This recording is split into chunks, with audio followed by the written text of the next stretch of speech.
The big concern at the moment, and why I think South Africa is a big talking point in the US right now, is America in the next 20 years will become, for the first time in its history, a minority white country.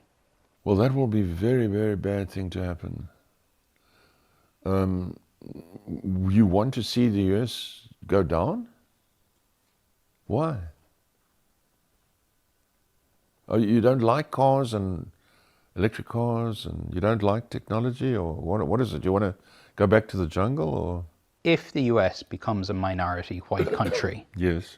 So there's Latinas, there's blacks, there's people from all different races make up the majority, and then, you know, it could be 48% white people. Do you really think the US is doomed if it goes under? Yes, it goes under there. Seriously?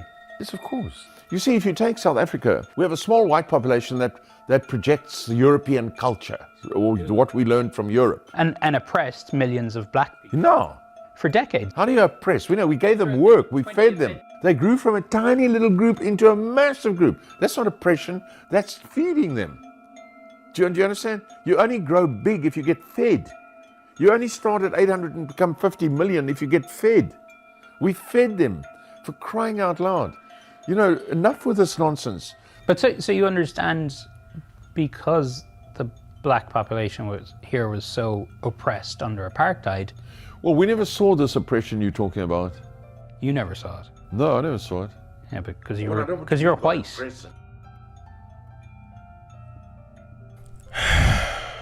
Okay, that was a lot.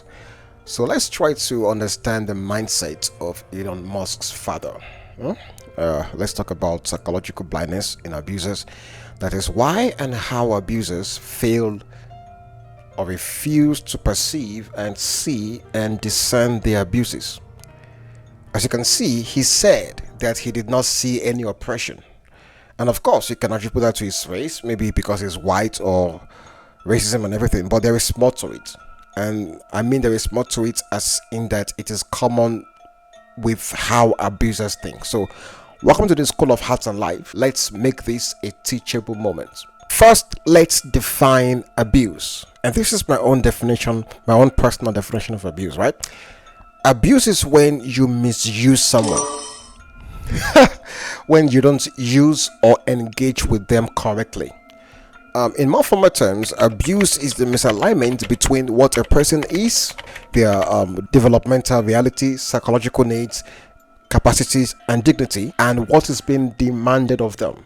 Abuse is when you impose demands, roles, or burdens that violate a person's developmental reality, their psychological boundaries, or their inherent dignity, thereby using them in ways that their humanity cannot sustain. That is abuse. So, for example, emotional abuse will be when I am misusing someone's emotion, when my relationship with their emotion violates their boundaries and dignity in ways that violate their personhood. And there is context here. Look at this. The ladder represents life's responsibilities. To the left is a 4-year-old and to the right is a 30-year-old. I mean, it doesn't look 30, but a 4-year-old has a specific developmental structure. If you ask them to carry adult economic burdens, you are violating their psychological and biological reality. You are misusing them. But you will expect the same responsibilities and burden not to damage a 30-year-old, right? Yeah. And that won't be abuse because it aligns with their psychological and biological reality. You don't expect a 4-year-old to do what a 30-year-old can do or will do or should do. If and when you put that demand on them, you are abusing them. If two men enter a boxing match, they've mutually agreed that for the next 30 minutes we'll be striking each other's bodies. But is that abuse? To answer that, we have to examine the conditions. Number one, are they evenly matched? Right?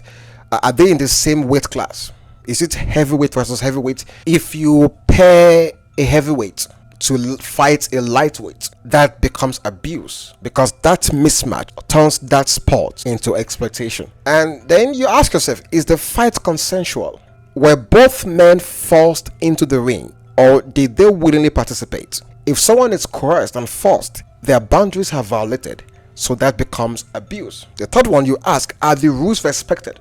Because a boxing round is I think 3 minutes for men. During that round, they are allowed to strike each other, but the moment the referee signals time, that means stop, this is the end of the round, and any punch thrown after that becomes abuse, because the agreed boundaries no longer apply. So abuse begins the moment consent, equality, or agreed limits are violated. And herein lies the central problem for abusers: boundaries.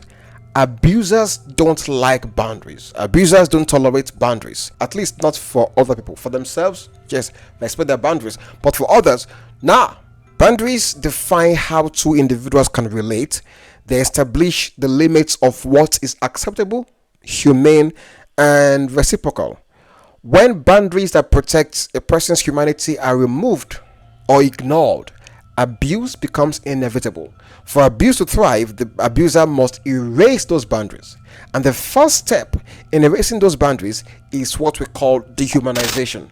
That is a psychological operation that begins entirely in the mind of the abuser. So let's imagine 3 elements: the abuser, the abused, and the boundary.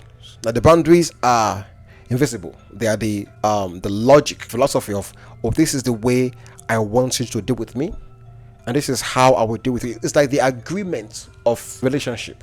Now, to violate this boundary, the abuser must first shrink the other person in their own internal world, in their mind.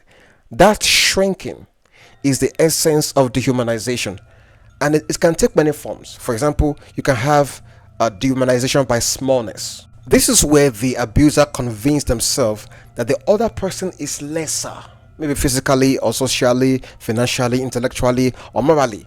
So the logic becomes, this person is smaller than me. That means their boundaries don't matter. This person is not entitled to the same level of respect or protection. Therefore, I must abuse them. Once the psychological downgrade is complete, the abuser now feels justified in acting without restraint. You get? So the rules there no longer apply, because in their mind, the other person is no longer fully human. Now, there's also dehumanization by demonization, where you redefine the victim not as small, but as monstrous. You call them a witch, a demon, a problem, a threat, a disobedient wife, a disobedient woman, an ungrateful child, or any label that strips them of human status. So once the victim is mentally cast as something inhuman or dangerous, the boundary dissolves even faster. The abuser will tell themselves, if they are a monster, normal boundaries do not apply. This is the same psychological mechanism behind lynching and mob justice.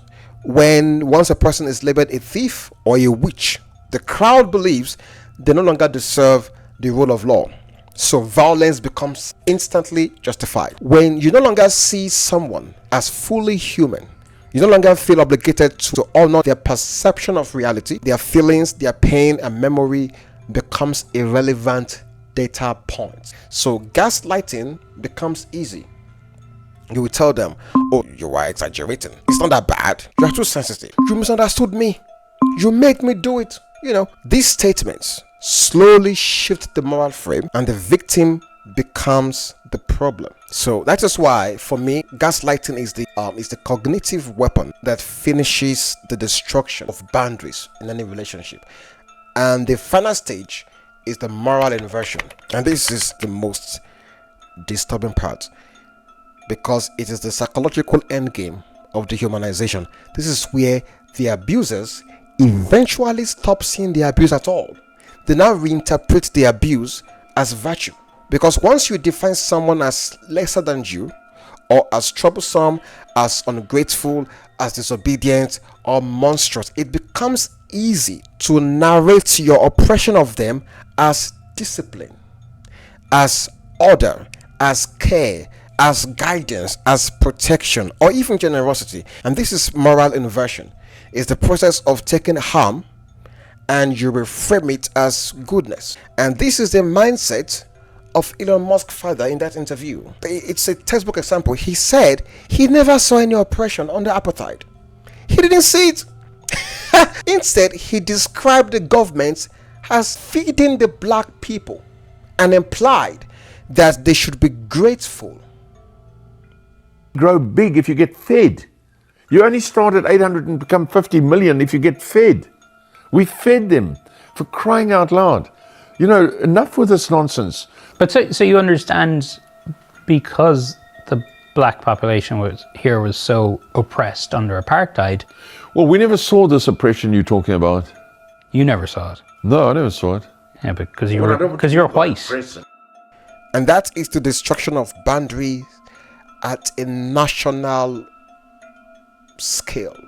First, you have to dehumanize, in this case, black people as childlike, inferior, incapable of agency.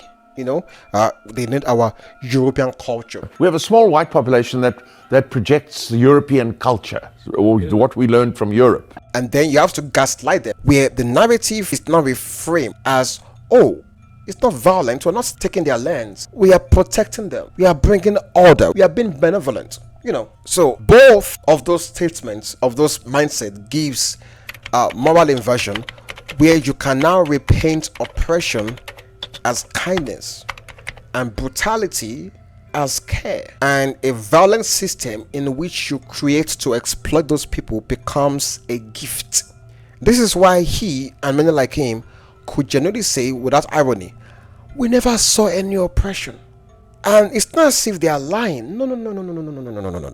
They're not lying. What happens is that they had long destroyed the mental boundaries that would even allow them to see the abuse they are meting out on their abusers. When someone erases another person's humanity and then rewrites the story to protect their own moral self-image, a psychological blindness forms. They literally cannot see the abuse because the victim is no longer human to them, and the victim's pain no longer counts as real, and their own actions of the abusers have now been reframed as noble. This is how you have dictators who will call themselves guardians, or how tyrants will call themselves as fathers, or how domestic abusers will think they're protectors, or they're bringing control and order to their abusers. So the violence becomes invisible to them, even though it is still there, because the abuser successfully managed to rearrange reality so that they must always be the hero and the victim must always be less than human.